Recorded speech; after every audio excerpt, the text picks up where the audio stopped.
Hey guys, what's up? Juan here. So today we're going to be creating this awesome effect where we use a 2D image to create a depth prediction.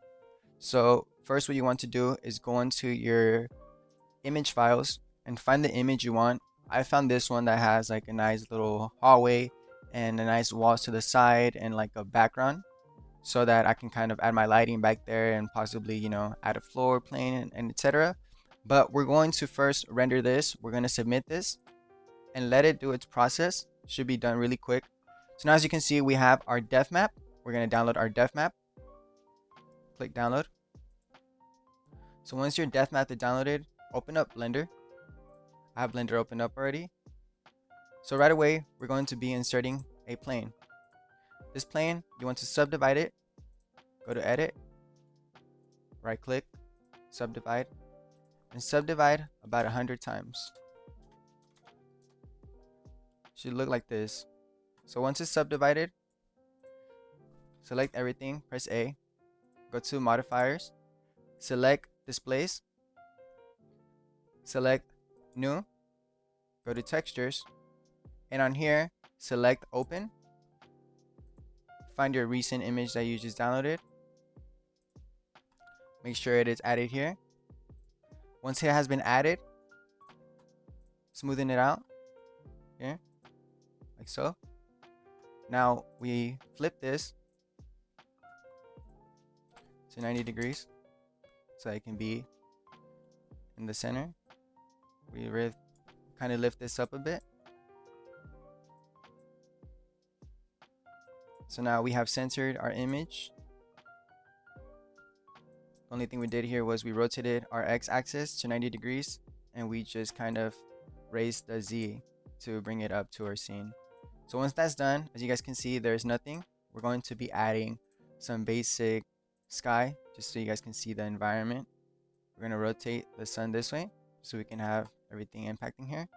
So as you guys can see, there's currently no textures, but for that, all you have to do is simply, we're going to our solid mode. We're going to be selecting our mesh, our object, go to materials, and since you have not added a material, add a material.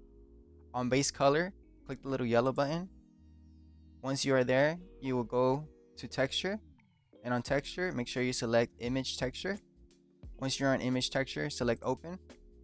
Find the image that you downloaded and apply the texture. Now go to the cycles preview, and as you can see, your image is there, but it does not look like how we want it to. So right away, the best thing that we can do is we can start to scale our image similar to the reference of what we did, and then you can also make it more dynamic to the center. And one way that this can help you is if you add a camera to the center and just bring it up a bit, and like that you can kind of have like a perspective of what you will be seeing. So just keep on expanding that. We'll just kind of mess with this, bring a little bit of depth right here, and then we will go back to our lighting. We will adjust it here, or even if we wanted to, we can remove this, add a gamma or a invert color, but for this one we'll just simply add just a brightness so we can mess with our darkness right here and make it really dark. And we will just mess with the lighting. It's very fun to do lighting just with messing with it and giving it my own like perspective and vision. So from here you kind of have like already your kind of nice little 3D perspective, and this was all from a 2D image. So what you can start doing is you can kind of start fixing the angles of the camera and the lighting and everything that you have in your scene. One thing I recommend is definitely open up like a viewport like so, and just make sure that you have it open so that you can see what you're doing on your screen. And then from there you'll be able to kind of just mess with the things and have a little bit more control of what you are working on. So once we have this here, we can also mess with our textures, we can mess with the reflection, we can mess with like how much we want it to bounce off the the walls and everything. And yeah, so we're gonna continue fixing this up just to make a nice little cool scene here. So we're just going to be adding some more lighting and a bit of compositing tricks. So for this one, we'll be doing a basic. We'll just multiply this by 2.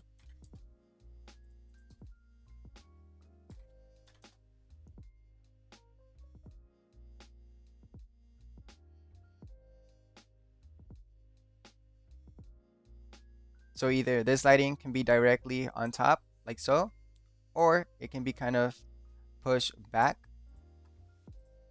Therefore, it can be kind of like in the scene, or even just kind of flipping it and giving it that look where, you know, a light is kind of hitting it from the inside, kind of like so.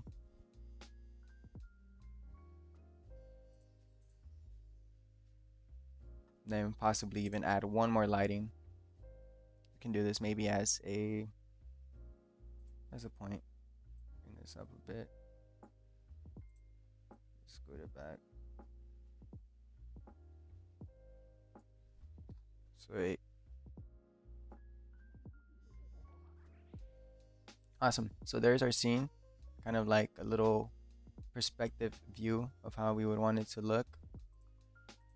So once you have that, you can import your character. I will be importing my character, my beast. Awesome, guys. So here I have imported my beast, as you guys can see. So from here now, I can just either start posing it, either start fixing more of my scene here on the left. But from here now, I can just start posing it, take my time, and just, you know, clean it up however I want. So that's what I'm going to be doing right now. Just going to be giving it a cool little pose. I already have some animations that I have made. So I'm just going to be selecting this and just do Alt G, go to my animation tab. I have made some poses here. I have an animation library, so I'm just gonna give it one of these basic poses. Maybe this floating one. Really like it.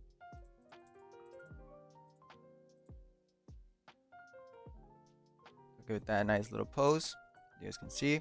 And then for this one, we'll be adding an empty sphere. You can see our sphere is here on the right.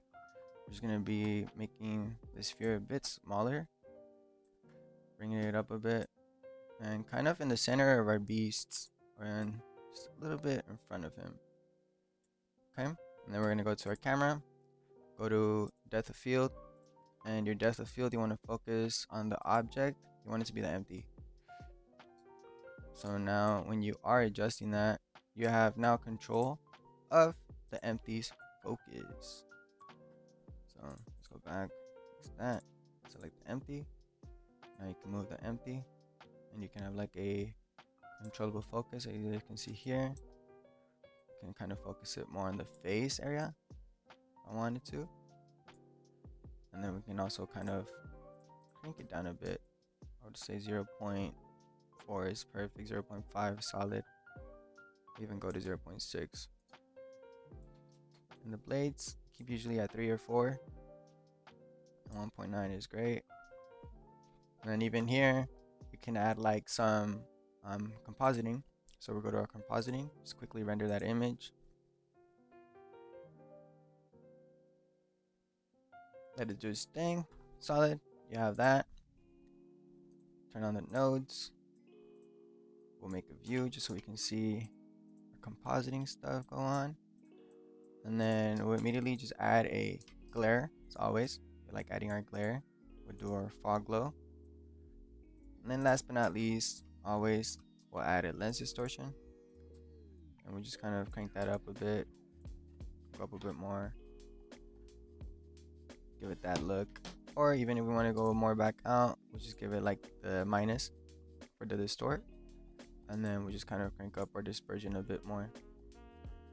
And now what you want is you can either via this, you can add a color correction. Let's say like if you would want a basic color correction, you can do that. So I would do color correction. And then just on the saturation here, you can just crank it down to 0. And you'll see it'll kind of go to black and white. And then you can just adjust like the contrast and all that stuff to give it like a more dark tone. So I'm going to be messing with this a bit. Just color grading it via here. Giving it some of like the grain. Crank that up a bit. And we're also going to be cranking up just some of the mid-tones. And then the highlights, we'll also go a little bit high on that. And then last but not least, we'll just do the contrast on the highlights. Awesome. So now here's our final render. We're going to be rendering that out now. So here's our basic render. It's going to be compositing. And that is how you do it. So yeah, guys, that is the video for today. I hope you guys enjoyed it on how to create a basic 3D image using depth prediction in Blender. So I hope you guys like this video. Make sure you guys drop a like, comment, let me know what else you would like to see, and tag me below if you use this. Cheers, guys.